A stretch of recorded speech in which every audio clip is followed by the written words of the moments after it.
5 sur 7 matin, bienvenue dans le débat matinal, bienvenue dans le forum de discussion. Il l'avait annoncé lors de son discours d'investiture pour son second quinquennat. Patrice Talon veut construire des lycées modernes pour former des jeunes prêts à être opérationnels sur le marché de l'emploi. Le financement est, peut-on dire, désormais bouclé et c'est un fonds saoudien qui a mis les ressources à disposition du Bénin. L'annonce a été faite au détour du voyage du chef de l'État en Arabie Saoudite à l'occasion du premier sommet Afrique-Arabie Saoudite. Plus précisément, le Bénin a obtenu plus de 14 milliards de francs CFA avec le fonds OPEP et plus de 22 milliards de francs CFA avec le fonds saoudien pour le développement. Patrice Talon à la conquête du financement saoudien, on en parle. Pendant ce temps, Boni Yahi, lui, réclame un audit international de tout le processus électoral en place en vue des élections générales à venir en 2026, communales, législatives, présidentielles. Le tout nouveau président du parti, les démocrates, a adressé une requête à la CEDEAO, l'Union africaine, la francophonie, les Nations unies, l'Union européenne. L'ancien président de la République justifie sa démarche par le fait que l'opposition n'est présente nulle part dans les instances qui organisent les votes. Boni Yahi endosse-t-il déjà son costume de chef de file de l'opposition? Eh bien, nous faisons le débat. Et le gouvernement est à la barre au Parlement. L'opposition veut en savoir davantage sur un certain nombre de sujets pour cette deuxième session ordinaire de l'Assemblée nationale. Le parti, les démocrates, veut comprendre pourquoi et comment le gouvernement a dû faire appel à de la compétence étrangère pour gérer l'état civil des Béninois. Alassane Seydou a porté la voix de l'exécutif qui, semble-t-il, est loin de satisfaire aux attentes de l'opposition. En interactualité à présent au Sénégal, un nouveau front de l'opposition a vu le jour à l'approche de la présidentielle de février 2024. Il s'agit du Front pour l'inclusivité et la transparence des élections, le FIT. Il est constitué de 35 membres et il prône l'organisation d'une élection libre et transparente. Et parmi ses membres, des figures de l'ancien PASTEF d'Ousmane Sonko et des personnalités politiques de premier plan comme Aminata Touré, l'ancienne première ministre. Le FIT pourra-t-il dégager un candidat pour aller s'imposer à cette présidentielle-là? Eh bien, c'est l'interrogation que nous évoquons ce matin sur 5 sur 7 matin avec autour de la table deux invités connus que vous connaissez déjà d'ailleurs. Vous avez appris à connaître Alphonse Maurice Soudé. Bonjour et bienvenue. Bonjour à vous, bonjour à toutes et à tous. Paul-Marie Ouessou, docteur Paul-Marie Ouessou, théoricien de la gouvernance d'État. Bonjour et bienvenue. Bonjour Herman, bonjour téléspectateurs. Et on sera tout à l'heure rejoint par Boniek Anagonou qui, bien évidemment, va faire le débat avec nous. Francis Eloge Attali ne sera pas là ce matin. Bien évidemment, il va nous rejoindre très prochainement par ici. Alors, Alphonse Maurice Soudé, on s'intéresse d'abord et avant tout à ce déplacement du chef de l'État Patrice Talon en Arabie Saoudite.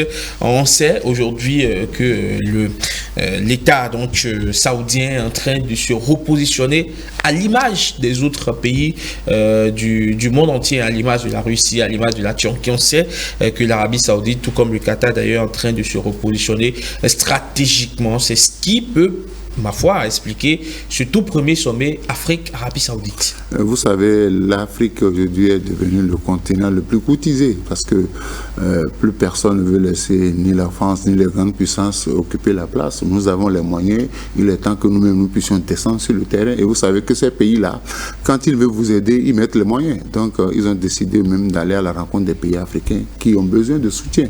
C'est vrai que bon, ça va sembler une nouvelle reconquête du monde. Les pays arabes, ceux qui utilisent qui ont des ressources minières et minéralogiques, notamment le pétrole, ils vont investir l'Afrique. Ça sera à l'avantage de l'Afrique si les Africains savent bien ce qu'il faut faire avec le soutien saoudien. Parce que c'est déjà arrivé par ici en Afrique qu'on mette à la disposition des dirigeants africains de faramineuses sommes pour construire des infrastructures de développement, mais on ne sait pas par où passe l'argent. Et puis après, les gens se rendent compte que mais est-ce que désormais, nous-mêmes là, on ne va pas descendre sur le terrain comme le faisaient les Chinois? Quand les Chinois devaient construire des infrastructures, ils viennent avec la main d'œuvre, parfois même avec le matériel, pour être sûr que l'infrastructure ira à son terme. Non, je dis bravo aux Saoudiens qui aujourd'hui décident d'apporter un soutien financier technique à l'Afrique. Alors, docteur Paul-Marie Ouessou, vous êtes théoricien de la gouvernance d'État. Vous analysez également les questions géostratégiques, les questions donc de positionnement. Aujourd'hui, que recherche l'Arabie Saoudite en se positionnant tel qu'il est en train ou tel qu'elle est en train de le faire aujourd'hui? Mais écoutez, l'Arabie Saoudite, comme le Qatar, et il a dit, l'Arabie Saoudite est une force régionale. Comme le Qatar, vous savez bien que la Mecque, c'est en Arabie Saoudite. Hein, et donc, c'est un pôle de pouvoir déjà religieux et qui aussi constitue une force économique. Vous vous rappelez la crise Ukraine-Russie, au beau milieu de la crise, à un moment donné, il était question de remplacer le pétrole russe par le pétrole de l'Arabie Saoudite, et vous vous rappelez que le prince a mis un embargo sur la requête du président Macron dans le temps. Et donc l'Arabie Saoudite, c'est une force. Et aussi le fonds saoudien, le fonds d'investissement saoudien est un fonds assez fourni. Je me rappelle, ils ont racheté Newcastle. Quand ils rachetaient Newcastle, enfin nous qui sommes... je ne savais pas que vous avez aussi des penchants pour le football. Ah oui, mais je suis... Vous m'étonnez, docteur Paul-Marie Wessou. Nous qui sommes donc les fans de Manchester United, on a eu peur parce que l'investissement était trop lourd. Mais ils ont quand même eu une gestion très rationnelle du club jusque-là. Mais c'est dire que l'Arabie Saoudite a vraiment les ressources, si l'on peut ainsi dire. Je voudrais aussi croire que notre démarche vers l'Arabie Saoudite, qui a abouti déjà quand même à la signature d'accords de financement, je voudrais croire que ça puisse nous aider à installer donc ces lycées techniques là finalement. Mais mon problème est avec ces rencontres là. Vous voyez, c'est aujourd'hui Arabie Saoudite, Afrique, Russie, Afrique, Amérique, Afrique, Chine, Afrique, donc tout le monde, Afrique. Bientôt, vous aurez Bangladesh, Afrique. Il suffit qu'un pays veuille se positionner sur le plan, disons, international. Il convoque une réunion avec les présidents africains. Moi, je voudrais qu'il y ait bientôt Bénin, États-Unis, Chine, et autres, parce que c'est possible. Et comment c'est possible? Il faudrait que nous réfléchissions et que nous mettions en place, nous aussi, des fonds d'investissement. On peut mettre en place des fonds d'investissement. Nous avons un budget qui s'élève jusqu'à 2000 milliards aujourd'hui. Je crois qu'on peut progressivement accumuler du capital pour aussi commencer à mettre des fonds d'investissement en place et que nous ayons, comme je l'ai souvent dit, que nous puissions revoir cette vision, la FIA-là. Pour moi, c'est pas une bonne vision. Il faut la revoir. Il faut que la vision soit que le Bénin devienne un pays riche. Et que nous puissions, nous aussi, nous mettre dans le Conseil des Nations en étant capables de convoquer d'autres nations à venir pour que nous puissions leur donner quelques ressources pour aussi faire des choses. Donc, moi, je crois que nous sommes capables aussi de nous élever. L'Arabie Saoudite, il y a quelques années, n'était presque nulle part. Voilà, donc c'est ce que je peux dire. D'accord. Alors, Alphonse Moïse Soudé, aujourd'hui, le gouvernement a pu décrocher des milliards pour la construction de ces lycées techniques que Patrice Talon avait annoncé lors de son discours d'investiture. Enfin, on va pouvoir mettre en place ces pôles d'excellence pour permettre aux jeunes de sortir, du moule académique prêt à être consommé. Oui, déjà à la veille de l'année scolaire 2022-2023, j'avais déjà poussé un coup de gueule parce que j'ai dit le président lors de la campagne pour le second mandat avait annoncé la construction des lycées. Donc j'ai laissé passer une première année scolaire, une seconde année scolaire. J'ai dit mais on attend quoi pour nous implanter les lycées? Parce qu'aujourd'hui, on en a besoin. En Afrique, on en a besoin parce que tout le monde veut être intellectuel, tout le monde veut être cadre. Mais malheureusement, les cadres techniques, on n'en a pas. On n'en a pas, on est obligé d'aller demander aux autres qui ne sont pas meilleurs chez eux de venir travailler chez nous. Je crois qu'avec ces lycées-là, on pourra former désormais parce qu'il faut le travail manuel. Tout le monde veut aller au bureau, tout le monde veut être bureaucrate. Les bureaucrates, bon, ils parlent tout le temps, mais du point de vue technique, ils n'agissent pas. Je crois qu'avec la construction des lycées, on pourra former des gens. Moi, ce qui me m'inquiète, c'est qu'il faudrait que ces fonds-là soient bien gérés. Et je sais que quand on parle d'Arabie Saoudite, il y a un monsieur Arabie Saoudite au Bénin, Zulkifli Salami. Vous savez que le fonds saoudien, au temps du régime Yahi quand on avait mis à la disposition du Bénin, a exigé que ce soit Zul qui vienne s'en occuper, Zulkifli Salami, donc certainement qui se trouve encore dans les rouages. Il est très introduit. Oui, il est très introduit auprès des Saoudiens, donc je me dis qu'avec la mise à disposition des fonds, ils auront un œil parce qu'ils sont très prudents par rapport à la gestion des fonds en Afrique. Donc je dis, il faudrait que les lycées là puissent servir vraiment. Hein. Il ne faut pas que l'on cherche à faire de bénéfices sur les fonds envoyés, qu'on construise des lycées capables de former des gens pour que d'ici à 5 ans, 10 ans, qu'on ne vienne pas nous dire que ce lycée-là est dépassé. Donc il faut que les Béninois prennent conscience, ce qu'on veut construire. Les autres ont accepté de mettre à la disposition de notre État les moyens pour participer à notre développement. Ceux qui sont chargés de faire le travail, qu'ils le fassent consciencieusement, qu'on ne cherche pas forcément à engranger les bénéfices sur ce que les autres nous ont envoyé, parce que c'est ça qui nous arrive souvent. Quand on met à disposition des Africains les moyens pour le développement de leur pays, eux, ils pensent d'abord à leur propre développement. Comment faire lui-même au même moment qu'il commence les travaux du lycée, qu'il commence sa maison, hein, et puis profite du chantier du lycée. Je pense que de plus en plus, la question de la corruption. Oui, il faut. Moi, je tiens beaucoup à ça parce que les lycées techniques, nous, on n'a pas eu, au moment où nous étions encore sur les bancs, il n'y avait que le lycée technique. Et tout le monde ne pouvait pas aller au lycée technique. Même si vous avez les moyens, vous n'y entrez pas. Donc aujourd'hui, si on peut multiplier la construction des lycées sur tout le territoire national, on peut dire, mais maintenant, on a formé de bons cadres. D'accord. Alors, docteur Paul-Marie Ouessou, comment ça se fait quand même que ce soit maintenant que le Bénin, par exemple, puisse percer, on va dire, le marché saoudien, c'est-à-dire aller à la conquête des fonds saoudiens? On sait que ces fonds existent quand même depuis pas mal de temps. Hein.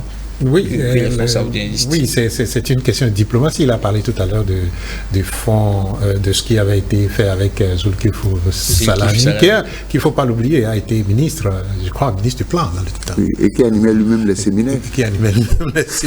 Donc, non, je crois que de plus en plus, hein, les pays africains ouvrent les yeux sur l'autre partie du monde, l'Asie, pour les ressources, pour diversifier les partenaires. Je crois que c'est ce que le ministre des Affaires étrangères a semblé dire, que le Bénin fait l'option de la multipolarité, des relations internationales. Mais j'ai été un peu surpris dans son discours quand il citait les pays ou les régions fortes du monde pour créer cette multipolarité. Il a dû oublier l'Afrique parce qu'il a parlé de l'Asie forte, l'Europe forte, mais l'Amérique forte, mais il a oublié l'Afrique. Et je crois qu'il faut mettre à l'esprit des Africains que l'Afrique peut devenir une puissance et nous devons y travailler pour aller à cela. L'Asie aujourd'hui, et particulièrement les pays du Golfe, ont vraiment beaucoup de ressources que nous pouvons aller chercher. Et il y a le Qatar aussi qui a beaucoup de ressources. Il y a l'Arabie Saoudite, mais écoutez, le Qatar était un petit pays jusqu'à ce que les princes du Qatar ne décident d'en faire une puissance. Et ça a commencé par Al Jazeera, la création d'Al Jazeera. Vous vous rappelez, c'est d'ailleurs la création d'Al Jazeera et d'autres chaînes qui ont poussé à la création de France 24 et ainsi de suite. Donc, je crois que c'est une question de vision, de se mettre dans l'esprit que nous voulons y aller et qu'on se mette ensemble au travail pour construire cette puissance que nous pouvons avoir en Afrique. Moi, je ne pense pas, ça c'est une vision personnelle, qu'il faut nécessairement attendre que l'Afrique s'unisse avant de devenir forte. Il faut travailler à ce que chaque pays soit fort et nous verrons une Afrique unie encore plus forte. Très bien. On a été en temps rejoint par Bouniek Anagonou. Bonjour Bouniek. Bonjour monsieur le journaliste. Comment allez-vous? Je vais bien. Même plaisir de vous retrouver par ici. Plaisir Et ça fait quand même un moment qu'on ne vous a plus vu sur nos plateaux. Absolument. Allez, on s'interroge justement donc sur les motivations donc de l'Arabie Saoudite à percer le continent africain après donc la Russie, après la Chine, après la Turquie. Aujourd'hui, c'est le tour des pays du Golfe donc de commencer par s'intéresser. On parle du premier sommet Afrique-Arabie Saoudite. Oui, il faut constater que on a été habitué, ça dit depuis plusieurs années, plutôt au sommet France-Afrique. Et puis avec le temps, on a vu l'éclosion donc d'autres sommets, d'autres puissances qui ont voulu quand même explorer le marché africain, parce que les gens ont commencé par comprendre que évidemment l'Afrique devient de plus en plus un paraché, ça dit que indiscutablement forte dans la géopolitique actuelle et dans la multipolarité, dans le monde de la globalisation que nous voulons. Donc aujourd'hui on parle de sommet Arabie Saoudite Afrique. Il faut comprendre que, et ça c'est une analyse personnelle, que le Moyen-Orient est en difficulté actuellement. Il faut forcément se repositionner et se tourner vers d'autres puissances. Et aujourd'hui, une puissance émergente, le constat est que c'est l'Afrique qui est aujourd'hui une puissance émergente. Et donc, Riyad a voulu quand même explorer ce marché, tirer d'autres partenariats, et se rendre plus influent dans d'autres zones donc, du monde, n'est-ce pas? Parce qu'il faut être précis là-dessus. Au Moyen-Orient, ça ne va pas. Et il faut se tourner vers l'Afrique. Et je pense que dans ces conditions, j'ai été heureux de constater que le premier d'entre nous, n'est-ce pas, a saisi la balle au bon et est allé, n'est-ce pas, à la recherche donc d'un certain nombre de financements pour un certain nombre de projets de développement dans notre pays, le Bénin. Très bien. Allez, on voit là quelques images du président Patrice Talon du côté de Riyad, bien évidemment, pour aller conclure ces accords. Il était avec le ministre de l'économie et des finances, Romuald Alouada, et le ministre donc des affaires étrangères, Cheikhoun Adiadi Bakari. Voilà donc ce qu'on peut dire au sujet de ce déplacement du chef de l'État du côté donc de Riyad, c'est en Arabie Saoudite.